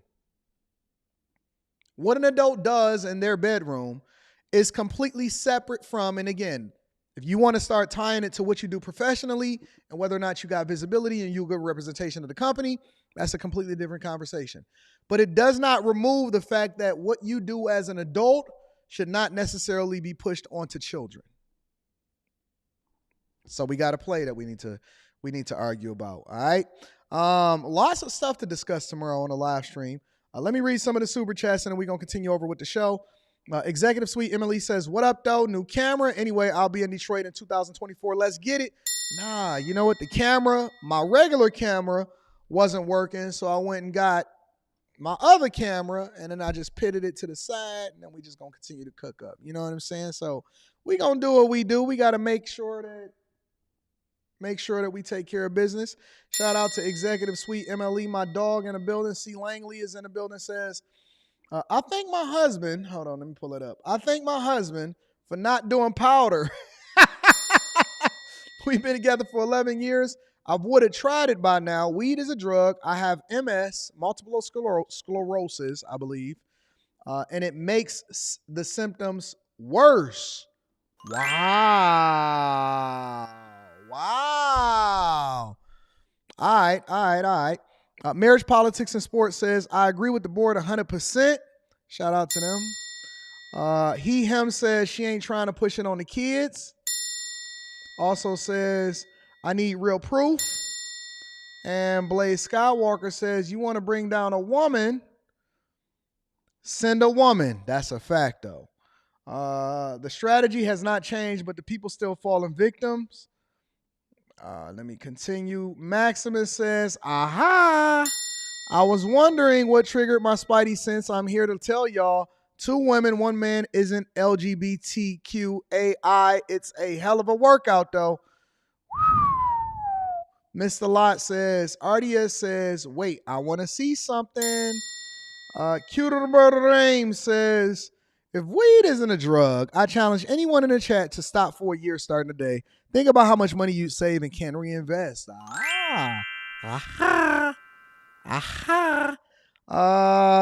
Brittany B says, Anton, I think they got set up with their own pre-show super chat, if you know what I'm saying. Okay, I'm gonna check into that because it didn't pop up on my screen, so I'm gonna definitely check into that. It didn't pop up in my software. J Ben says, scissors beat rock this. Y'all a mess. All right, I want to get into I guess you can say a content creator and a business owner. This guy's name is Brian Johnson. Or is it Ryan Johnson? I think it's Brian Johnson. And from the research that I've done, because I haven't dug deep into this video, I only watched like 30 seconds of it to determine whether or not it would be suitable for us to react to, because I got to, make sure that everything is cool. But then at the same time, I don't want to let that impact what it is that we're doing as far as authentically reacting to things. His ex-fiance, not ex-wife, his ex-fiance sued him for $9 million. Now, from all intents and purposes, this guy owns several different companies as far as what I can research. And I think in a general sense, his goal is to live forever. His goal is to live forever. If I'm not mistaken, I believe that his entire channel and his entire companies is dedicated to trying to turn back the hands of time and try to figure out how, at some point, somehow, get himself to even be able to live forever. All right. So again, his name is Brian Johnson, and he said that his ex-fiance sued him for $9 million. I want to break this down. And again, the theme of the show is going back to the idea that the more visible you become, the more successful you become, the harder it is for you to be able to keep it. Hi, everyone. 2.5 years ago, on a normal Tuesday morning, I was going about my normal routine, and I received an email from a lawyer that attached a 13-page letter from my former fiance. This letter accused me of all sorts of, quote, perverse and abusive behavior. It was a shocking email to receive. Never would I have expected this thing to arrive in my email box. At the time, there was a lot of accusations being made about a lot of people, and I knew that many people were losing their jobs and their careers over this time. And I was now right in the thick of it. I never imagined myself to be there. As I read through the letter, so basically he was getting Me Too. Trying to make sense of reality, it was a state of paralysis I've never experienced before. I spent the day talking to friends, I spoke to my attorneys, and we were trying to figure out what to do. Universally, the advice I received from everyone was settle it, remain private. Don't take this into the public sphere because one's reputation can be eternally tarnished, and it's very hard to come back from. And it felt devastating to me. The accusations felt like an injustice. And herein lies the dilemma, especially for rich men or men that have resources. The dilemma is, do you just make it an easy payday for somebody and then potentially make it go away? And this is a lot of times what people that have money wind up doing, because the possibility of losing based off of somebody's opinion of you is great. On top of that, you also have to factor in the idea that it then becomes public and then it can ruin your reputation. And then last but not least, it's always the possibility for you to be able to lose, even if it's just an accusation. Now remember, this is an ex-fiance. This is not a wife. This is not somebody that he was married to. This is a person that he was engaged to be married to, but never actually went through with it, obviously, for whatever reasons, right? But again, the idea is that usually what they will tell you to do is just settle it. Because in lawyers' fees and a different cost and a potential ruin to your reputation, they're saying that you're never going to be able to come back from that. And so a lot of times people just don't see it's worth it. When you see people settle stuff, it doesn't mean an admission of guilt. It doesn't mean that they're guilty at all. It means that they're making a strategic decision to make sure that they protect themselves, their business interests, and the people that surround them that may have some vested interest in them being successful. Also, maybe they have some interest in your company or whatever, so on and so forth, right? But the idea a lot of times that people don't really understand is that men are under duress, even if they're not necessarily going to jail for it, because people are coming for their resources. Correct, Yakar. It is literally a version of extortion.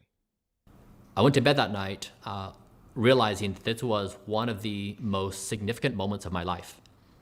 That even though this was commonplace in society, it was happening everywhere, and it would have been easy to settle, it just didn't feel right to me. And I went to bed that night wondering what I should do. And the next morning, I woke up, and I felt a firm conviction that I needed to stand up for myself. I needed to take this course. And now 2.5 years later, it has finally wrapped up. But it has been devastating, it has been costly, it has been stressful, it has been ruinous in so many ways. 2.5 years later, just to be able to try to stop her from suing him and getting a payday because he wanted to defend himself. 2.5 years later. Now, obviously, this became public, and this was something that ruined his reputation in whatever respective field that he was in. I'm sure people probably made a whole lot of videos off of him. But 2.5 years later, this actually is now coming to a head, and he's basically breaking down to you how it played out. And I hope that my experience going through this and sharing it with you will somehow make society better. And so what I've done is I've written out what I'm going to say today because I've carefully thought about what I'm going to say. Not something I wanted to just riff on generally as I explain the details. So if you bear with me, I'll go through the entirety of what has happened over the past 2.5 years. My former fiance threatened to make scandalous public accusations about me unless I paid her $9 million in 1 week. 2 years later, a judge ordered her to pay me $500,000 for the fees I had spent defending my innocence. The dark, underground accusation economy. Okay, so how did this happen? It started on April 6th, 2021, that morning I was telling you about, with a 13-page letter from her attorneys. A quote, redacted, is willing to settle all of her claims against Mr. Johnson and his companies for $9 million, ... This was surprising because after... This should be so illegal. It should be illegal for you to be able to civilly sue somebody based off of some of the stuff that they're able to do so. It should be illegal. Why do you deserve money? I don't understand sometimes why you deserve money for some of the stuff that you say that you deserve money for. Over a year of our relationship ending, for the first time ever, she was accusing me of a wide range of, quote, abusive and pervasive behaviors. Through her attorneys, she threatened to make her allegations public if I didn't pay her that $9 million in 1 week. Receiving this, WTF. What claims? What wrongdoing? Is this April Fool's? Am I being punked? I am so confused. This is a person whom I'd once had the most beautiful relationship with, and now she was unrecognizable to me. This is the person, again, the person that you lay next to could quite possibly be the most devastating or blissful situation that you've ever, it is the most important business decision that you ever gonna make in your entire life. The person that you, remember, Julian Brown, you said you happily divorced, cool. He wasn't even married. This is an ex-fiance. Fiance. The person that you lay next to, he never got married to her, could quite possibly be, and I've been saying this over and over and over again, and I've been beating it to y'all head. The person that you lay next to is quite possibly the most important decision that you're ever going to make in your entire life. He said that they shared some of the most awesome, blissful moments in their lives together. I double-clicked on the email and I started reading the letter, and the contents were shocking. I felt paralyzed. What was even more shocking was that my fiance and I had signed a separation agreement a year earlier when ending our relationship. We both agreed. What the heck is a separation agreement? Now we've gotten to the point in society where if you got resources, or even if you don't have resources, you now have to sign a separation agreement with an ex-fiance? A separation agreement, which means she probably got a bag then too. Agreed to walk our separate ways. It was clear that she and her attorneys were gambling that they would put enough pressure on me of my reputation being tarnished publicly that I would pay up and settle privately. She was emboldened by lawyers blinded by their greed to take advantage of her vulnerabilities and exploit my wealth.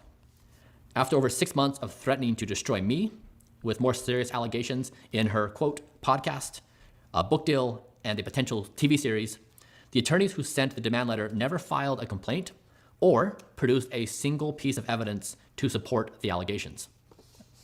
Then she got new attorneys. Seeing that threats alone were insufficient, they filed a case in court and tried to make me look like a monster. I successfully moved part of the case into arbitration, where we had agreed to resolve any disputes. As their legal losses mounted, they became increasingly unhinged in what they were willing to say. Sadly, global media ate it up. On March 31st, 2023, after extensive motions, depositions, and discovery, the arbitrator dismissed all her causes of action that had been referred to arbitration and ordered that my accuser pay me $500,000 to reimburse attorney's fees I'd been forced to spend defending my innocence. So let's break that down for a second though, y'all. Because a lot of people are saying, well, if I'm innocent, then I wouldn't deal with it in the first place. Again, let's take into consideration the costs. A, you might lose. B, he just so happened to be a millionaire. C, it cost him $500,000 at least. The only people that win here are the lawyers, because there's no guarantee that he's actually going to get paid or that she has the resources to even be able to come up with that type of money in the first place. Just because you get awarded it don't necessarily mean that you're going to get it. Over that means you got to have resources to even be able to fight back. Even to be able to protect yourself, first you got to have resources. The ruling and award were confirmed by an active Superior Court judge on September 29th, 2023. After years of litigation, the corroborating evidence my accuser had of any of my accused wrongdoings, nothing. Not a single thing. In considering my accuser's attempt to invalidate the separation agreement she had signed, the arbitrator, a well-respected retired judge, pointed out that my accuser's, quote, undisputed conduct and testimony refute her claims. In other words, my accuser's own evidence contradicted her own story. This is noteworthy as my accuser's day job is chief storytelling officer at an implantable medical device company where trust is life and death. Her job is the chief storyteller for an implant company that basically oversees life and death for whoever it is that they're implanting whatever they're implanting in. That's crazy. Her job title, her day job is chief storyteller.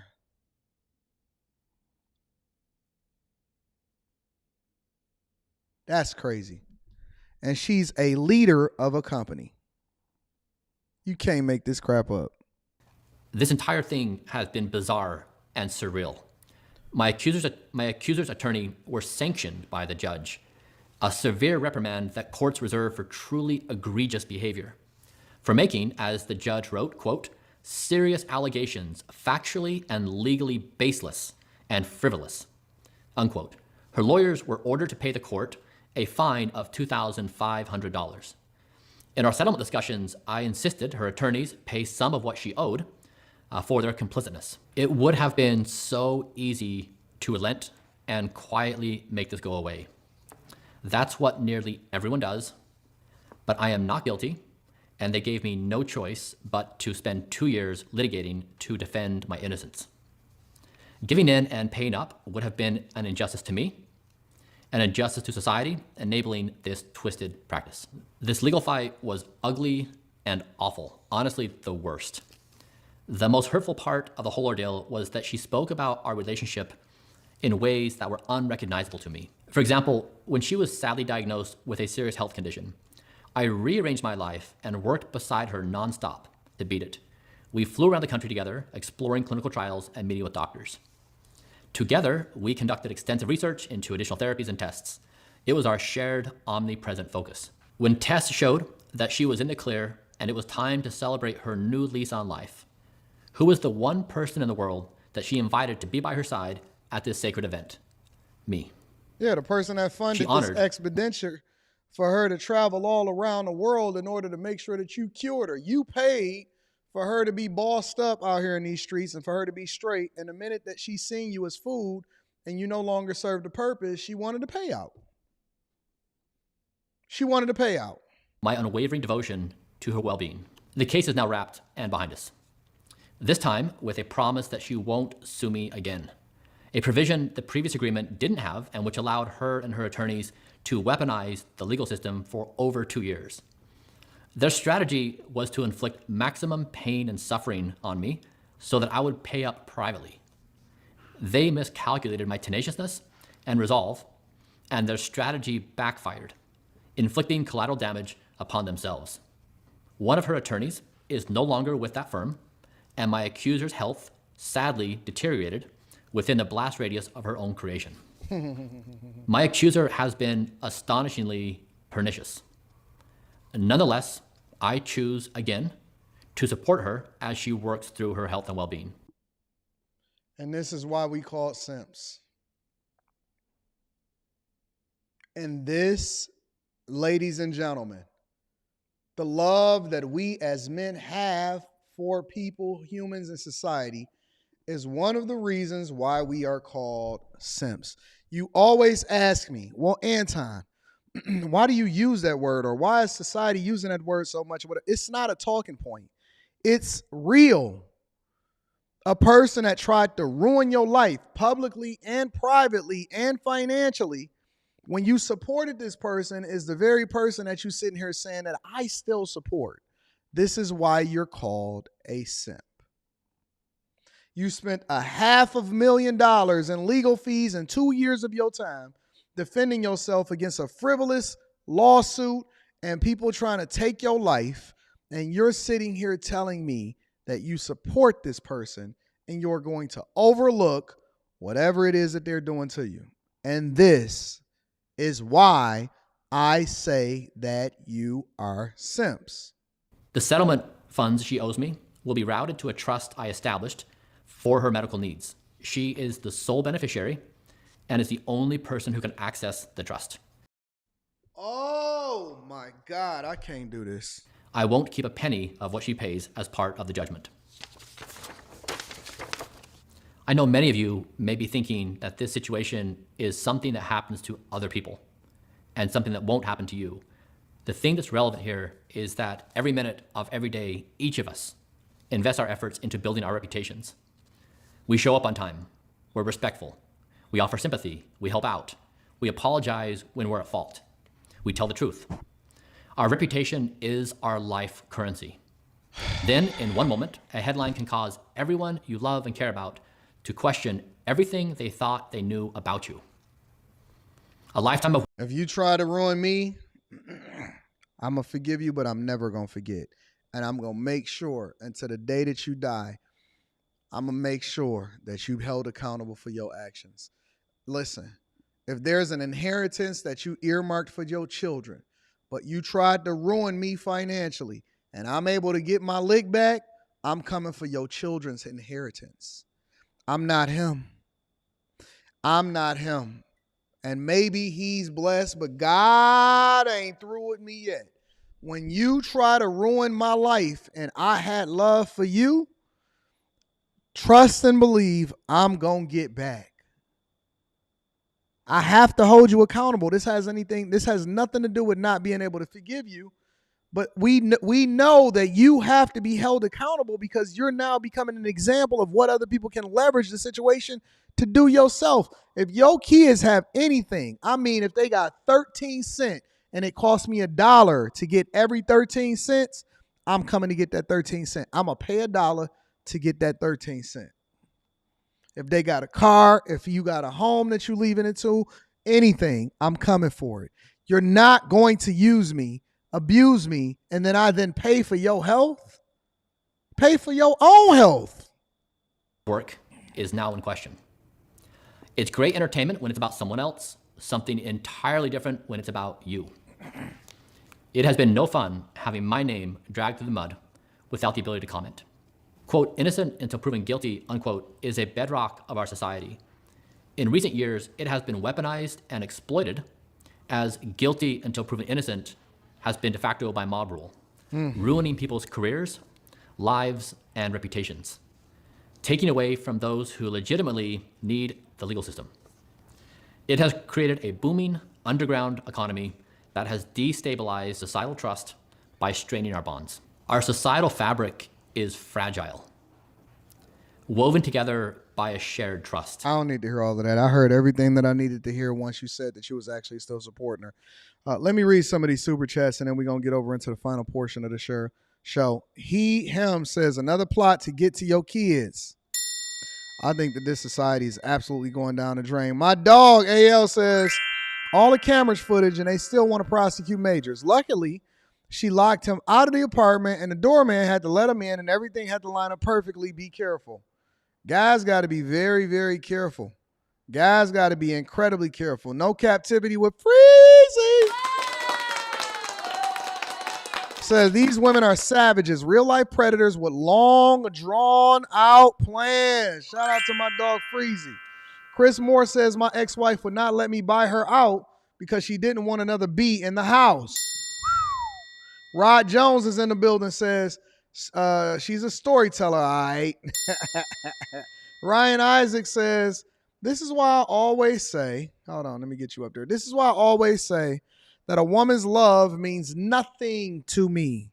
It's so fickle, and once she no longer feels anything, she'll destroy you. Yo, I got one better for you. My father said, don't ever require love from a woman. Require her respect. And, well, I'm not going to tell you what else he said require, but he said, I'd rather be respected than loved. People tell people that they love them every day and do them dirty. All right. So last thing, that ain't it.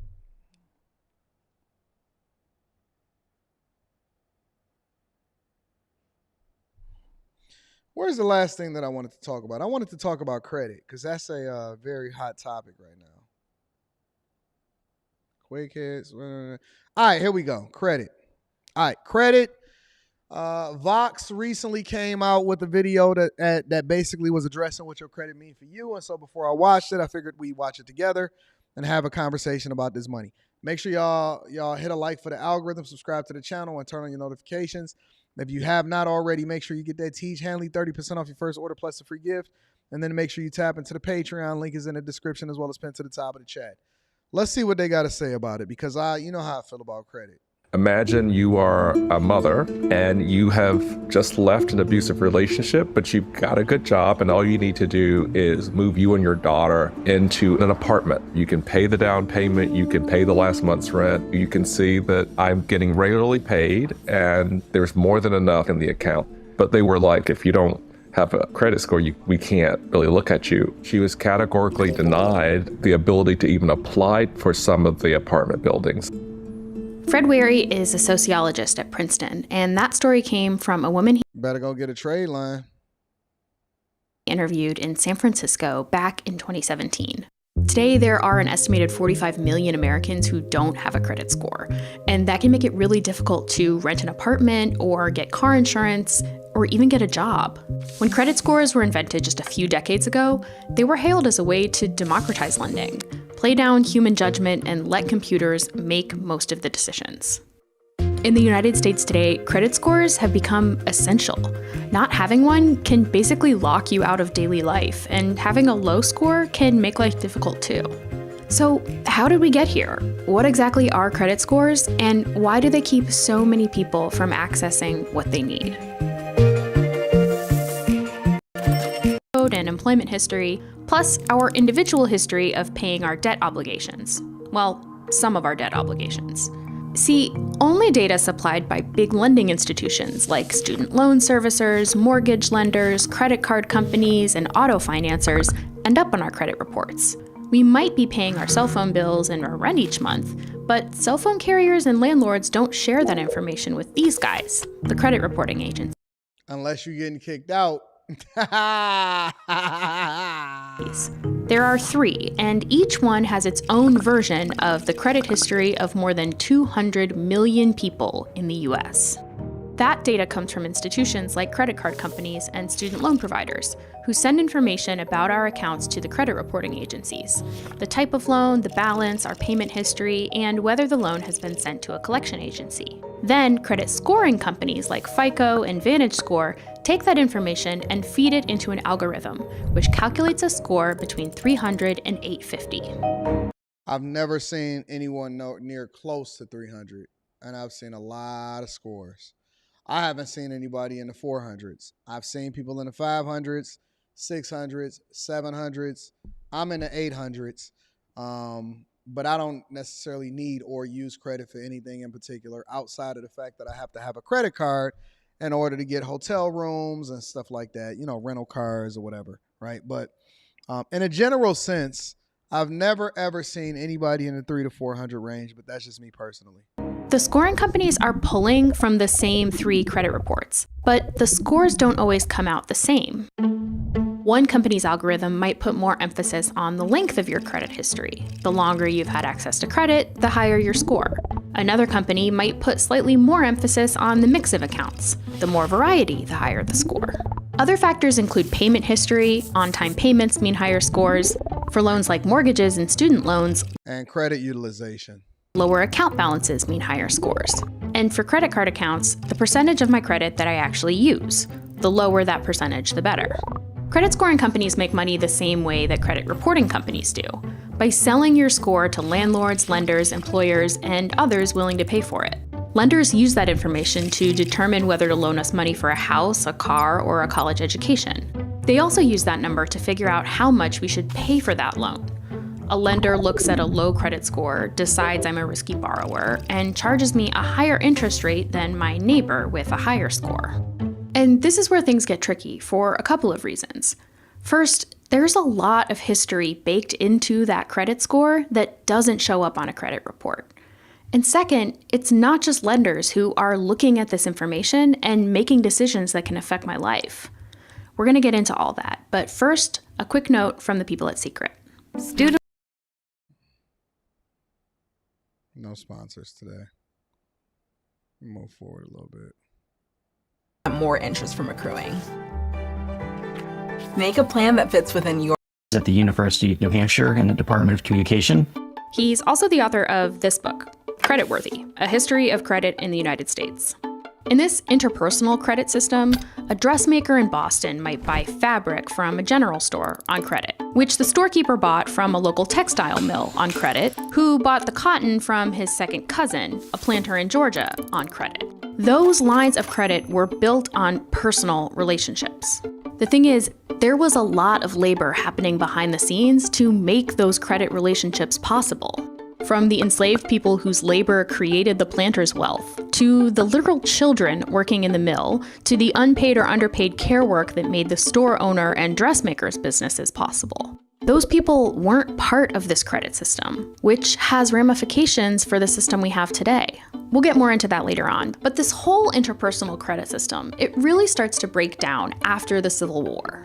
And it's a period where you have people who are moving around, you have new transportation systems, and so you had people who want to have business relationships with people in more faraway places that they've never met and they have no basis for understanding what their reputation is, and most importantly, whether or not they could be trusted to repay a debt that was given to them. In the 1870s, you start to see these handwritten credit reports. This one is for R.H. Macy, founder of Macy's department store. The business is a lucrative one. They pay everything in 10 and 30 days and never owe much. Reports like these were meant for other merchants or lenders, people who didn't know Macy but were considering whether to do business with him. Soon, books like this one let retailers share information about their customers with each other, like whether P.D. Jones of Brooklyn paid on time and should be offered credit. By the 1950s, those reports looked like this. Investigators working for the credit bureaus indicated race using the dubious categories of the time, as well as character, habits, and morals. According to We might need to implement that characters, habits, and morals back into there, no? one training manual, investigators working for the credit bureaus were instructed to uncover whether a borrower was promiscuous, and if so, the extent of partners, as well as possible homosexuality, both of which were considered legitimate reasons to deny someone access to credit. There were many women who couldn't get credit cards or couldn't get opening a credit account because the accounts are always in a man's name. And there were minorities who could not get credit accounts because it was a racist credit economy. Banks will not lend money for a Negro to purchase in other than what is termed settled areas. Those are areas where there is already a Negro population. So these two things ultimately lead to the Equal Credit Opportunity Act, and that begins to regulate the kinds of information that can even be considered in credit decisions. I'm always making a decision based off of every factor, even to the point to where the first thing that I look at when I hire you, or if I'm trying to vet to determine whether or not you would be a good tenant, is the first thing that I do is I go to your social media and I look at outside factors of things that you would normally consider to be a factor of whether or not you vet a tenant effectively. I need to know how you live in. I need to know where you come from, whether you smoke. I want to know if you're married. I want to know if you have little children that then would substantiate that you have a vested interest to remain in my house longer, so that, we can, figure out whether or not you invested in the school systems, the whole 9 yards. I use a bevy of different factors to determine whether or not you're going to be a person that I want to do business with. Absolutely. 100%. It's not just a number. The number can be false. The number can be manipulated. The number came about because people in banks wanted to maximize and then also make sure that they made the most off of whatever it is that you were doing. They wanted to make sure that they can take that into consideration and run the numbers up, right? Your ability to be able to pay, your ability to be able to run up the interest, to gamify who you are in order to leverage that. And it's funny because I would guarantee you, even though it's a vehicle, and everything has a yin and a yang, and that's the thing that people need to figure out. In the same way that it enabled you to build wealth as far as being able to do business and get stuff on consignment, because that's basically what you're doing, is the same thing that destroyed you. It's the same thing that destroyed you. It's the same thing that got your mama's house took. It's the same thing that got you pouring money over into a car and paying an egregious amount of interest. It's the same thing that made you more of a consumer, and now we got over $1 trillion in credit card debt. And so it's a yin and a yang. And so the question that I have is a similar question that the black community often asks when they try to question Martin Luther King's legacy. They say, listen, the thing that they advocated for, if they would have remained separate, would they would have been more successful because they became less dependent on a system that they realized wasn't actually operating in your best interest if you didn't know how to look at it responsibly. If you didn't have the ability to be able to do so, would you still value your stuff differently? Would you have paid your stuff off? Would you have saved your money? Would you have made better decisions, right? Because the very thing, and again, it could be a good thing just like anything, and it could be a bad thing. The internet, it could be a good thing because it enables you to be able to do business, do e-commerce, stand up businesses, make sure that you could do your research more quickly, so on and so forth. But then it's the same thing that killed people, because if you ask people what's wrong with our relationships, some of the times they say the first thing is social media. Social media is destroying us. People have too much access. We're too influenced. People want to pull out their phones every situation. We've lost our sense of normalcy and humanity when it comes to looking at other people and stuff. So the very same thing that can empower you can also destroy you. But just because categories like race, gender, and sexuality are no longer officially included in credit reports, it doesn't mean that they can't show up in other ways. For example, we know that Black workers are more likely than white workers to be let go during a recession. So that means... But the context to that is a lot of them are holding on to jobs that are less needed when it comes to trying to figure out who it is that you want to keep inside of a company. It's not the fact that you're a Black worker or you're a white worker. It's the type of positions that you hold. It's the environment and the economies that you become a part of. It's the culture by which you decide that you want to participate in. It's just a fact. It's a fact.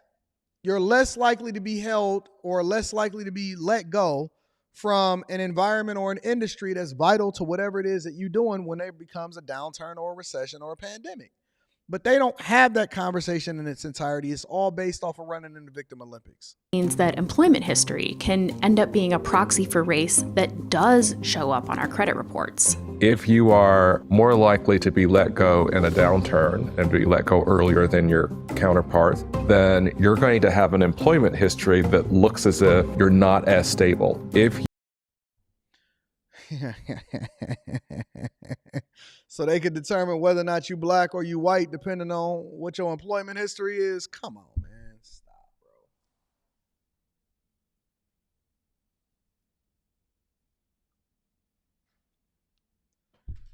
So they basically saying that they still discriminating based off of stereotypes and factors that also identify whether or not you Black or white. Stop. Come on.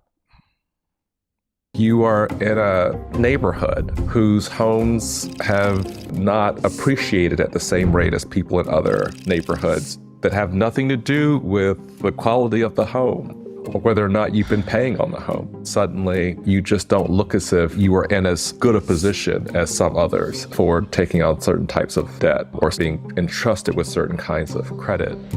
When my grandfather returned home from the Korean War, he got a cheap federally backed mortgage that was not available to the Black soldiers that he served with. And when he died and his kids sold the house, part of that money went to my dad, who used it to get a cheap mortgage and build a good credit history.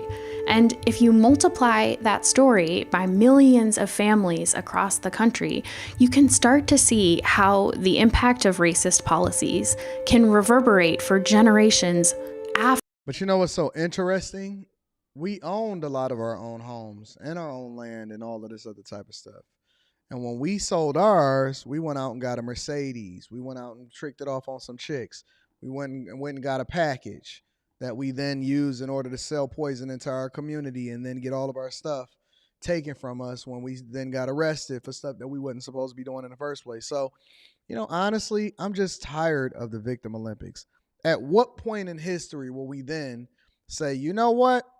We're going to take ownership and responsibility for whatever it is that we want to do. We're going to take ownership and responsibility. We're going to stop going into basket weaving degrees. We're going to stop wanting to be rappers and entertainers. We're going to start being very, very strategic with our spending and not being overly consumers. Instead, we're going to invest in ourselves. We're not going to let the franchise boys tell us to go and get some 24s on our cars.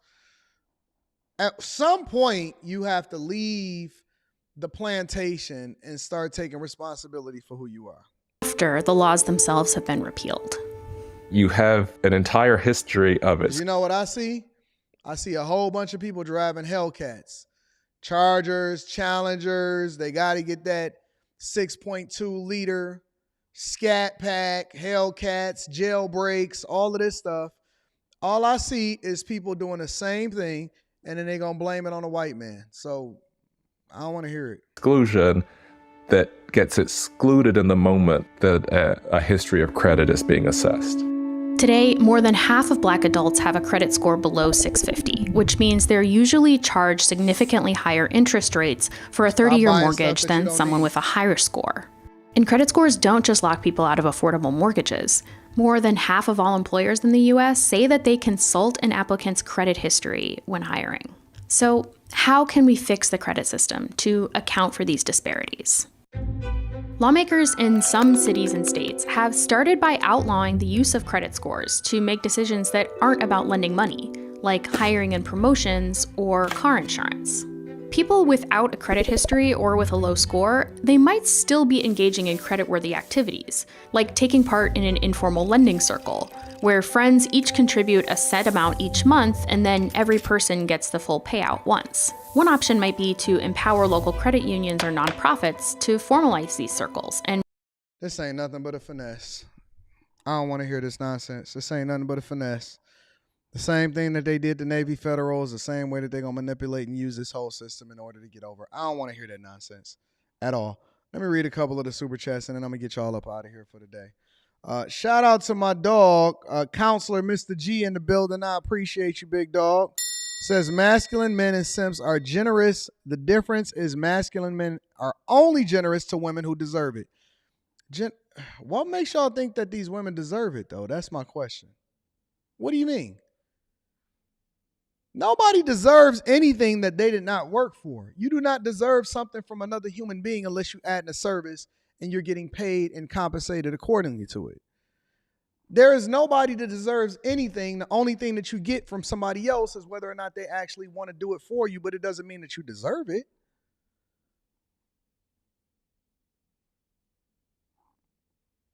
Why do y'all think that y'all deserve anything? Masculine men is only generous to women who deserve it. What woman deserves what? If I look out for you, I look out for you. It don't necessarily mean that you deserve it. God look out for us. He said that we don't necessarily deserve grace, but he gives it to us freely. He never said that we earned it. He said we was blessed because of it.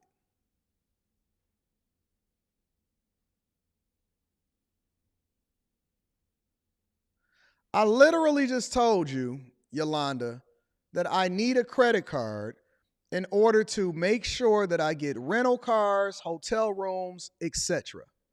I've shown my credit score and I've shown exactly how I've used it, which I have zero credit utilization. Listen, it's three things that basically determine what your credit score is, the three main things. Inquiries, it's not a big deal. Really don't even have any, but they drop off and they don't even affect your credit score like that, right? It's very, very small. But more importantly is utilization, which mine is at 0. The length of history, which it just continues to pile up as long as you hold on to it, regardless of whether or not you do anything with it. And it's on-time payments. And so as long as you're not toe up and you're not messed up, you don't need to build credit. And more importantly, you can also become an authorized user on somebody else's profile in order for you to have a great score. And you don't even have to necessarily have a card or be using anything. It's so many different ways for you to be able to build your credit. You don't need to do that. You don't need to have a bunch of credit cards. You don't need to be able to finance a bunch of stuff in order for you to have a great credit history. Just for you to be able to buy stuff that you don't need to impress people that don't even give a about you. All right? So listen, stop falling for the trap and stop using and then leveraging and trying to make an excuse as to why you doing whatever it is that you're doing. Somebody said you stated you put $30,000 on the card for a business transaction. I'm building houses. If I have to order a lumber package, my lumber package, which I've shown inside of the Patreon, is literally over $30,000. If I'm gonna make the payment anyway, if I'm gonna buy it anyway, then I'm then going to put it on the card and pay it off literally the next day in order to ensure that I get the points from it. But it's not to build credit, it's to make sure that I get the points for a card that I already own. What is wrong with y'all? Are y'all off? Yeah, okay, I'll tell you what. Let's do it like this. And I'm gonna read the rest of the super chat shortly. You do what you feel like is best for you. I want you to get all of the cards, do everything that you want to do, make sure you leverage it, and then buy all of the stuff so that you can build out your credit. Cool? Nobody is stopping you.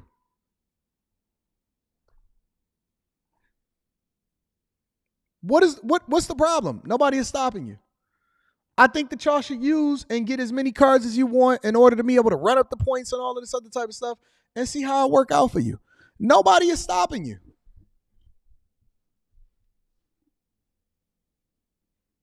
Nobody is stopping you. Why do y'all need my permission in order for you to do what you want to do with your credit cards? That's what I'm trying to understand. Why do you need me to get you to do whatever it is that you want to do with your credit? Just do what you want to do. I think you should do it. Go ahead and build up your credit. Go ahead and build it up. Have a good time.